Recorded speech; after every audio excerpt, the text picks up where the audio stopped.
75,000 शिक्षक भर्ती के आरक्षण वर्ग के अभ्यर्थी हैं, लगातार 192 दिनों से धरना प्रदर्शन कर रहे हैं। बता दें, इन लोगों ने कई तरीके से प्रयास किया कि सरकार तक इनकी मांगे पहुंच जाएं और जो इनकी परेशानियां हैं, यानी कि जो आरक्षण घोटाला हुआ था उसमें जो इनकी भर्तियां बची हुई थी वो पूरी कर दी जाए। बता दें, लगातार संघर्ष के दिन बीत रहे थे। बीच में कुछ खबरें भी आई जहाँ पर सरकार द्वारा एक प्रेस रिलीज जारी करते हुए 6,000 भर्ती करने की बात कही गई है, लेकिन उसके बावजूद जो धरना इको गार्डन के बाहर चल रहा था, एक बार फिर ये लोग इको गार्डन के अंदर हैं, लेकिन धरना खत्म नहीं हुआ है। धरना उसी जोश के साथ अभी भी चल रहा है। तो इनसे बात करेंगे कि 6,000 तो अब आप लोग को सीटें मिल रही हैं, तो अब और क्या मांगे हैं जो आप लोग अभी भी धरना जारी रखे हैं? देखिए, मेरा नाम नीरज कुमार मौर्य है। मैं एक आरक्षण पीड़ित अभ्यर्थी हूँ। आरक्षण घोटाला की वजह से शिक्षक भर्ती से बाहर हो गया हूँ। देखिए, हमारे मुलाकात मुख्यमंत्री जी से कराई जाती है। मुख्यमंत्री जी ने हमारे डेलीगेशन के सामने बेसिक शिक्षा मंत्री और बेसिक शिक्षा के सभी अधिकारियों को यह कहा था कि आप जाइए, आरक्षण में जो घोटाला हुआ है उसमें निस्तारित करते हुए इनको 21 और 27 लौटाइए। लेकिन बेसिक शिक्षा मंत्री जी उसके बाद 3 दिन बाद एक प्रेस रिलीज करते हैं। प्रेस में बताते हैं कि हम इनको लगभग 6,000 सीटें दे रहे हैं, उसमें लगभग लगाएं। फिर हम लोग जब शिक्षा मंत्री से मिलते हैं, उन्होंने कहा है कि सीटें बढ़ेगी, आपको 21 और 27 दिया जाएगा। अगर 21-27 देते हैं तो ठीक है, नहीं तो हमारा धरना जैसे चल रहा था वैसे ही अनवरत चलता रहेगा।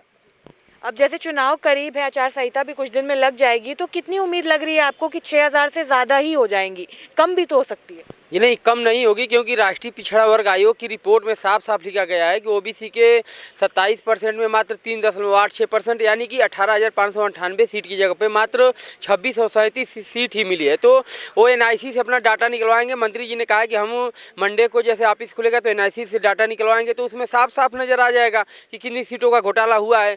तो उस हिसाब से जैसे माननीय मुख्यमंत्री जी का आदेश है कि इस मामले का जो भी विसंगतियाँ हुई हैं उनको दूर किया जाएगा। तो जो भी सीटें हमें मिलेगी, हमें उम्मीद है कि जो भी 15,000 सीटों का ओबीसी का या 3,000 नियर अबाउट सीट एससी का नुकसान हुआ है, तो उन तमाम अभ्यर्थियों को लाभ मिलेगा जो इस भर्ती से जुड़े हैं और जो इस क्राइटेरिया में आते हैं।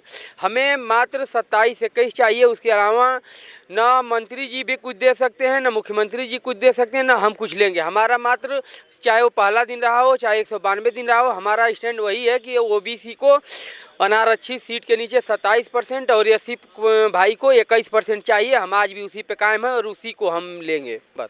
जैसे अब सरकार द्वारा आप लोग को 6,000 सीटें दी जा रही हैं, तो एक खुशी तो होगी कि कुछ नहीं से कुछ तो हुआ। देखिए, पहले तो मैं बता देना चाहता हूँ कि जब प्रेस रिलीज जारी की गई फर्स्ट वाली, जो नियर अबाउट 24 तारीख को, तो उसमें पहले 17,000 सीटें ओबीसी को दी गई। उसके बाद आधे घंटे बाद उसमें परिवर्तन हो जाता है कि नहीं इनको 6,000 नहीं, मात्र 17,000 नहीं 6,000 दिया जाए। तो इसमें हाथ डिप्टी सीएम दिनेश शर्मा का है। प्रेस रिलीज जारी हुई तो उन्होंने तुरंत आनन फानन में जो है शिक्षा मंत्री को फ़ोन मिलाया कि आप जो आरक्षित वर्ग को इतनी सीटें दे रहे हैं, तो बताइए जो टंकी पे हमारे वर्ग के ब्राह्मण क्षत्रिय वर्ग बैठे, सामान्य वर्ग के जिनसे सरकार बनती है, और उनको क्या आप दे रहे हैं। तो आनंद फानन में अधिकारियों क्या है, शिक्षा मंत्री जी फ़ोन करते हैं। उसके बाद विज्ञापन जो प्रेस रिलीज आई तो उसको चेंज करवाते हैं और उसमें जो 17,000 लिखा रहता है उसको 6,000 करवाते हैं। और उसके बाद तभी से हम लोग आंदोलन यहाँ और तगड़े तरीके से कर दिए और आंदोलन में तब तक रहेंगे जब तक हमारी मांगे 27 और 21% पूरी नहीं होती।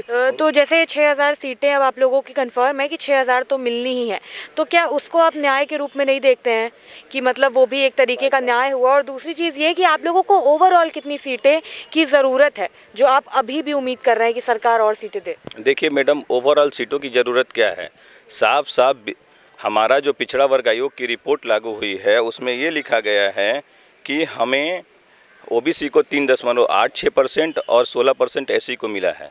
लेकिन हमें सरकार से हम आज भी वही मांग कर रहे हैं कि हमारा 27 और 21 दोनों पूरा हो जाए।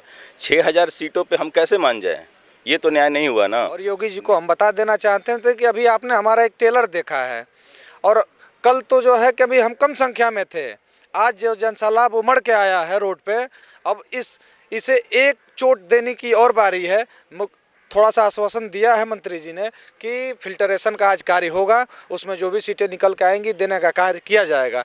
तो एक आध 2 और दिन देख लेते हैं, नहीं तो फिर जो जनसैलाब धीरे से उमड़ के आया है, लखनऊ की सड़कें देखेंगी बीजेपी अपना जो है कि जो एजेंडा लेके आई है चुनाव जीतने का, वो सारे एजेंडे को नेस्तनाबूद करने का कार्य जो है शिक्षक समाज के लोग करेंगे। तो जैसा कि आपने देखा, हमने आरक्षण पीड़ित जो अभ्यर्थी हैं उनसे बात करी है। उन लोगों ने ये साफ कर दिया है कि एक लंबा समय हो गया है संघर्ष करते करते, और अब जब एक बार उम्मीद की किरण सामने आई भी तो उसमें भी 6000 ही भर्तियां दी जा रही हैं, जिसके बाद इन लोगों ने ये ऐलान कर दिया है कि जब तक इनका 21 और 27% का आरक्षण पूरा नहीं होता है ये लोग यहाँ से कहीं नहीं जाएंगे। इसके साथ ही चुनाव करीब आ रहे हैं, अब आचार संहिता भी लग जाएगी, लेकिन ये लोग किसी भी चीज़ से नहीं डरेंगे जब तक इनकी मांगें पूरी नहीं होंगी।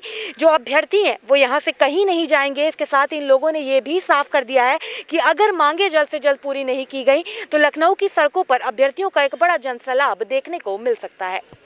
फिलहाल के लिए इतना ही। कैमरा पर्सन अभय के साथ मैं शिवांगी, JMD खबर, लखनऊ।